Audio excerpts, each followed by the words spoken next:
considered Zoom.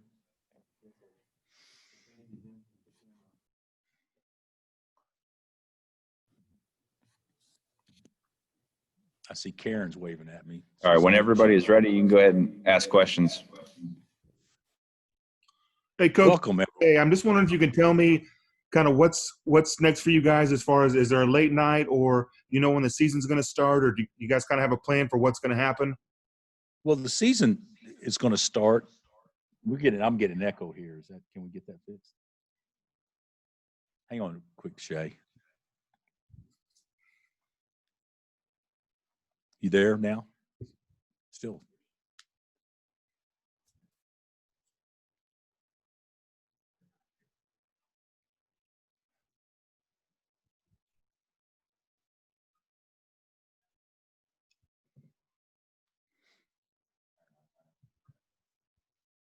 You ready now?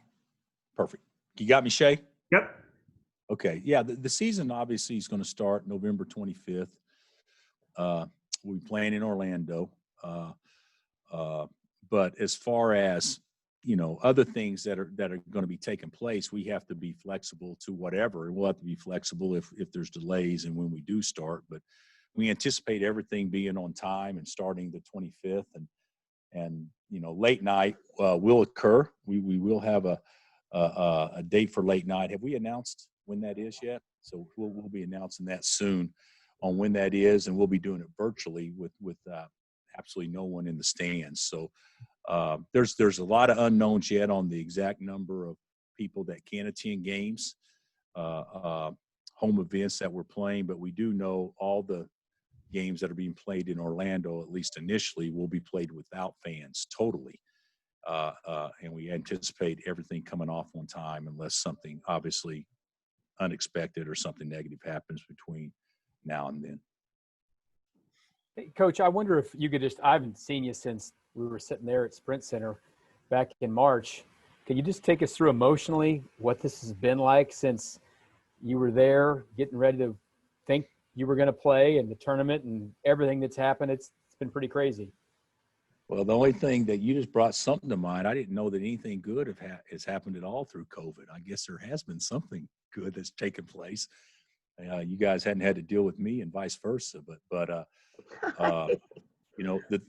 thing that our mindset is good. I think mentally we're really in a good place right now. I think our guys have handled everything very maturely, and I've said that multiple times.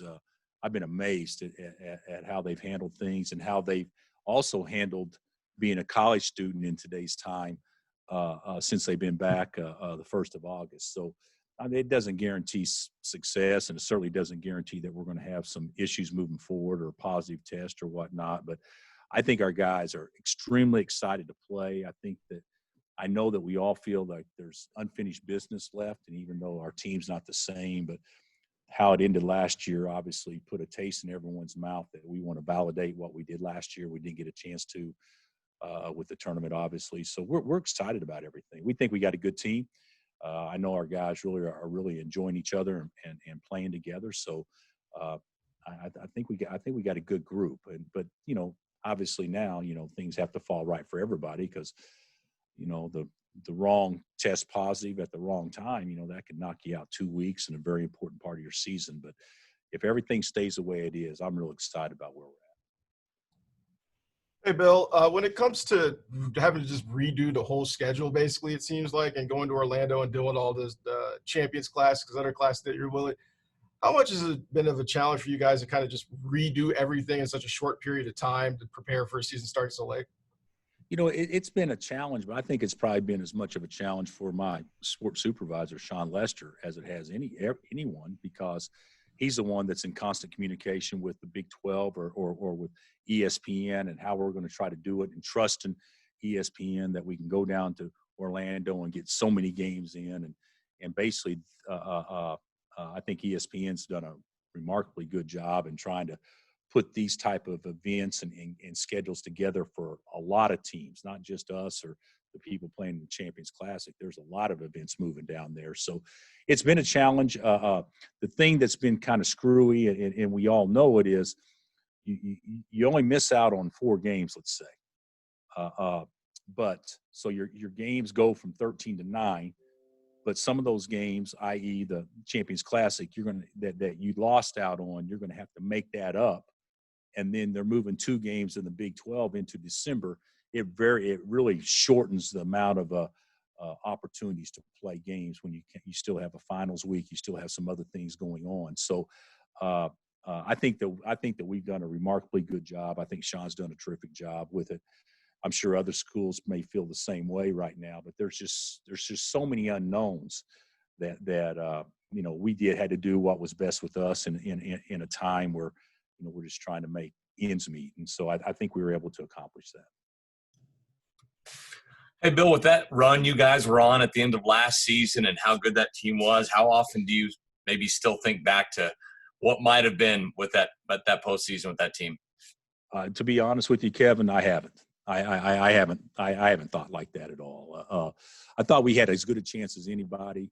I've been doing this a long time and been in a lot of tournaments where I thought some of our better teams should have gone further, and some of our teams that we got kind of lucky with advanced further. I know we've been an Elite 8 team. I believe of the 16 tournaments we've been to since I've been here, I think we've been in the Elite 8 times. And I think this team would have had a chance to at least get to that point the way that we were playing. But I also know this, last year's team wasn't a complete team because we did have some deficiencies offensively, but we were so darn good defensively. And we had one player that basically it'd be difficult for anybody else in America to match up with. So I think that gave us an advantage in many ways.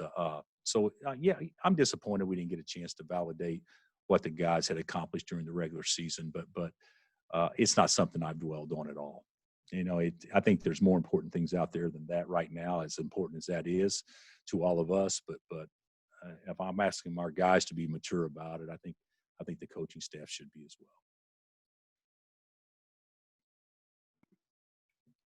Bill, where do you see Bryce Thompson's position, and how have all the newcomers looked, including Tyon?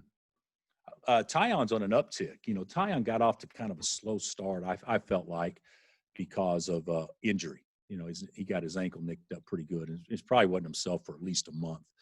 I think Jethro and Latrell have both done well. I don't know that what that definitely translates to as far as being an important part of our rotation, because if everybody's healthy, then that may not be as big a need in those respective positions. But Tyon is very important to us, and Bryce has been absolutely terrific. Incredibly bright, great feel. He's not by any stretch where he needs to be, but as far as being prepared to be a freshman here, he's probably as prepared as anybody we've had. So I'm very excited about him. Hey, Bill, going along the lines of everything that goes on with COVID and everything, I know we ask every college coach how they're dealing with it, but for you just mentioned if you lose a player for a week or two, that could really affect your season going forward, especially as a star player. Have you kind of re-emphasized that kind of message to those guys, knowing full well that it really can affect your season?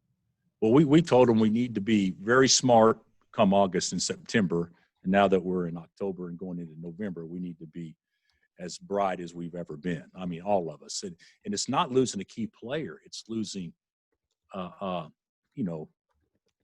or 5 key players. It could possibly be – think about this. If your entire team has to quarantine for 14 days and you come back, you're expected to play games the first week you come back. So you missed out on 4 games.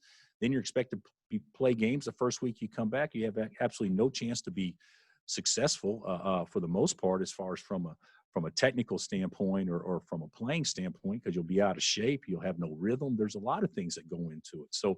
So 1 or 2 mishaps could set a team back, a month. It's not just for 14 days. Could set a team back for a month. And in that month's time, your regular season could be, or your chance to win a league and all that stuff could be basically taken away. So we all need to be very smart. We talked about it a lot as a group. I think and the school's done a good job. We can't have visitors in the dormitories. In our situation, we have a very secured area as much as anything. We're not eating in groups. We only spend time with each other. We wear masks in the dormitory outside of our own room. So even if you go to the kitchen or sit in the main area, you should have a mask on. I think our guys have handled that pretty well. I mean, it's kind of strange to get in the locker room and you got to be out of the locker room in 15 minutes and wear a mask on when you're in the locker room, unless you're in the shower. But our guys have taken it serious because they would rather play than enjoy the benefits of what a college student is, and that's the freedom to come and go as you please. So I think we're pretty fortunate on that front. Coach, have you guys had tests? I mean, we know what's going on with football. They're testing like 3 times a week. Have you guys already begun testing? Have you had guys who have already had the virus yet and maybe have some immunity? Where are you guys with that? Yeah, we've had I don't think I'm really supposed to talk about any specifics at all. I will say this, that we have tested every week since the guys have been on campus, and we have been extremely pleased with what has transpired through the testing. We've only been doing it once a week, and that will be amped up to 3 times a week or whatever is right for college basketball to do. I don't know if it's 3 times. I don't know if it's daily. I don't know, whatever. But certainly that has not taken place yet, but will be, I would think, in the next 2 to 3 weeks. Coach, there's a rhythm, right, to preparing for each season, especially doing it as long as you've had. You get used to what goes where and what you do in October and what you do in September and what you do in August and before that even. I mean, what's this been like for you personally to have to kind of reset that, and has it had a major impact? I've got no rhythm. Never have, but I certainly have it during this COVID stuff on how to prepare a team. You stop and think about it, we would known that Kentucky would be our first game. So you spend, your preseason, although that's not the most important thing, just like last year, Duke was not the most important thing, but to many, that's something to look forward to, and it puts pressure on you to perform, to get ready for a season. It'd be just like football, if you open up with Alabama or you open up with Clemson, I mean, it'll give your guys some motivation. We don't even know who we're playing yet. We know that we're going to play Kentucky, I believe, in the bubble down there sometime, maybe the second week. But so we don't even know what's going on. So we're not really preparing for our opponents yet until we positively know who that is. And the other thing is, you stop and think about it. I had one of my talking to Dooley the other day, and Joe brought up a good point. I said, Joe, how much you got in? He said, I about got everything in. I'm like, going, what? He said, I'm trying to put in as much stuff as possible. I said, well, do you do any of it good? He said, no, we're awful at everything. But I want to have it in because if we get quarantined for 14 days, you're not going to have time to have everybody together teach it. So at least you have a general understanding about what you're trying to do. So I think from that standpoint, stuff like that, I think it is different. I think the idea, let's just go slow and steady and all that stuff. Slow and steady is fine, but if you get quarantined for 2 weeks or whatever, now you're so far behind that you maybe not can catch up until after Christmas. So I think everybody's probably approaching it a little differently. And I think we're going faster than we ever have, Matt. Coach, what jump are you expecting from David McCormack this season? Oh, I expect David to have I expect him to have a all league, challenge All-American type year. I do. I think that he's going to get the opportunity to put up numbers, and I think he will get numbers. I think he's a much improved scorer. He's a good shooter. His athleticism has improved. His want to is at an all-time high. His commitment's off the charts. The thing about with David that's he's not as explosive as Doak in a lot of ways, but he's got to be able to defend the paint, be a better rim protector, and he's got to stay out of foul trouble, because you could have a talented guy, but if he's only playing 16 minutes a game because of foul issues, it doesn't really help you that much. So he's got to be much better at playing with his head and his feet, not his hands, and that's something that we'll spend a lot of time on. Coach, with the challenges of everyone navigating the COVID stuff in terms of personal responsibility and staying healthy, are there extra challenges placed on upper class leadership on the team? And sort of dovetailing with this, could you just discuss some of your aspirations for Marcus this year? Well, I do believe this. I think if your leaders and your veterans are handling things a certain way, the young kids have to fall in line. I think if your leaders and veterans aren't, then I think it's much easier for those guys to follow them. So I do believe that we've had excellent leadership, and I know Marcus is a big key, and of course Mitch is a big key, and all of our other upperclassmen are big keys. But to me, Marcus should make this his team. But if he makes it his team, it's a responsibility that he owns, that he's responsible for everybody else in what takes place. And if he's not willing to do that, then it's really not his team. So I think that that's a challenge that we've given Marcus, and I think he's accepted it, and I think guys will follow. And we've been real fortunate so far that that's been the case. This isn't a natural national level of worry, all right? But I think every coach is concerned about, you want your kids also to have fun. You want your kids to wake up and go to class and be social and see others and enjoy each other and practice and this and that. But the way it's kind of set up now, hey, they do their school online for the most part, and they play ball, and that's it. So we hope that that's fun, but I do worry about college students obviously getting a little anxious to enjoy what college is all about, and certainly we're not getting a chance to experience that, nor is anybody else on any campus. Bill, you guys have had the vantage point of being able to see all these sports come back and have ups and downs, but be mostly successful. Have you been encouraged, discouraged from seeing NFL, MLB, NBA, college football, and what's transpired with them so far? Well, it was the bubble was unbelievably encouraging. I mean, to think how the NBA can put that together with that many individuals, with that many different interests, all the stuff going on, and have zero positives throughout that when they're testing, I assume daily or every other day, whatever they were doing. It's remarkable what they were able to accomplish and the sacrifices that all those individuals made. But basketball is maybe one of the easiest sports to do it, other than, I don't know about tennis or golf, but because the numbers are so small. But you're dealing with football. Hey, the NFL. I'm watching Wake Up this morning, and they're talking about whether or not the NFL will complete their season this year because of all the different things that's getting ready to happen with the weather changing and everything else. It would have made it that much more difficult to do. And when you really think about it, it's not necessarily the players or whatever or the coaches. There's so many people that go into running a business that contact could occur in a way that could create so many problems moving forward. And obviously health will take precedent over everything. So I am concerned.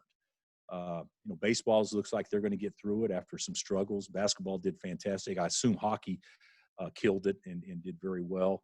But NFL right now is, and how much of that is going to continue to get worse as the weather also gets colder. So I don't know. I have some concerns. I know we'll have a season, but I think there's going to be some major challenges in all sports, including men's basketball and women's basketball, that we haven't seen yet. Because I do think if I understand this correctly, there's a chance that the virus could be on an uptick as the weather gets colder. A couple more questions, fellows. How challenging has it been recruiting in this environment? It was really good early. We got a couple right out of the chute, and I can't comment on them because they haven't signed, but everybody knows we got a couple of commitments. But it's kind of grown stale, to be honest with you. We've done a lot of Zoom calls. We've done enough stuff, I think, to be in good shape. But this is kind of a difficult spot, and Kansas State's going through it, Oklahoma State, Iowa State. There's schools that are going through it, but when you don't live in a major metropolitan area, and you kids are making decisions sooner and sooner because the panic is setting in a little bit because they're not being allowed to visit and they don't want somebody taking their spot and those sorts of things. Usually teams that have the most success, in my opinion, are the ones that have at least seen their school, and that's been very difficult for people to do with us because we don't live in an area that's it's easily accessible to the masses of the players, the coast or deep south or whatever, or the upper Midwest. And and you can't really have anybody here now. So that's been the challenge. I think my guys have done a great job staying in touch, communicating. I think we've had some success doing some different things with them, including Zoom calls and things like that to sell it the way we want to. But I do think it's been a little bit more challenging for us to close than I think it has been maybe in years past, if everything's the same, just because of there hadn't been too many kids that were really, really in on that have ever seen our place. And so I think that's an important factor, especially when kids are going to make decisions sooner and sooner. Hey, How big you of an talked advantage about it a little bit last year, but with the empty arenas and those kind of things, clearly going to be a reality now. What are the changes playing in an empty field house or a partially emptied field house and some of the other arenas that you'll play in? I don't know. We've had the best home court in America. That's been proven out over time for a long time, and I think a lot of that is due to the quality of players we have, but also a big portion of it is due to the support that we receive, and we're not going to have that.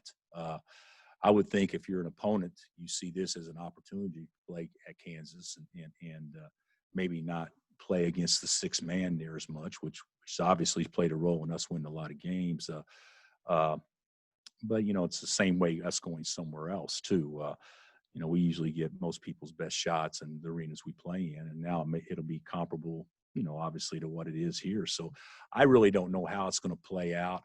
I think this is the one year that we need to not worry about that. We need to worry about just playing. We need to worry about being a team. We need to worry about looking forward to each situation, regardless of how different it is or unnatural that it feels, because it's going to be a year full of that. And the teams that respond to that the best and don't say, oh, I wish all the time, I think it'll be the teams that have the most success. Our guys like to play. So if they like to play, they should enjoy playing regardless of where it is. And the NBA obviously gave us some unbelievable ball in the bubble, and they played with about the same number of fans or less than what our guys will be playing in front of. So we know it's possible, but the mature teams will handle it well. We didn't win games because we played in front of a packed house all the time. We won games because we had good players, and we still have good players. And so we just have to somehow rise and play to that level of energy and things like that and feed off of each other, where in the past we always had our fans to feed off of. But it's doable. It'll be different, but this didn't need to be a year where we need to get worked up about any of that stuff, because it's going to be so different this year. The team that can just roll with it and not be, I would say, hampered by the things that happen unnaturally will be the teams that do the best. Coach, I just wonder if you could evaluate the depth. Sorry, is that it? Hey, I'll do the last one. You can go get Mitch right here because he's part of that depth. But I like our players. I think we could play. I think we could play 11. I think there's, depending on how things fall out, there's times where maybe we could play all 13. I don't believe that I'm ever going to play 13 guys in a big game though. But right now I don't know who we'd play. If you were to look at our top 8 or 9. I think right now, the way I see it, it's pretty inconsistent on who it is from day to day. There's a couple of consistent performers in there.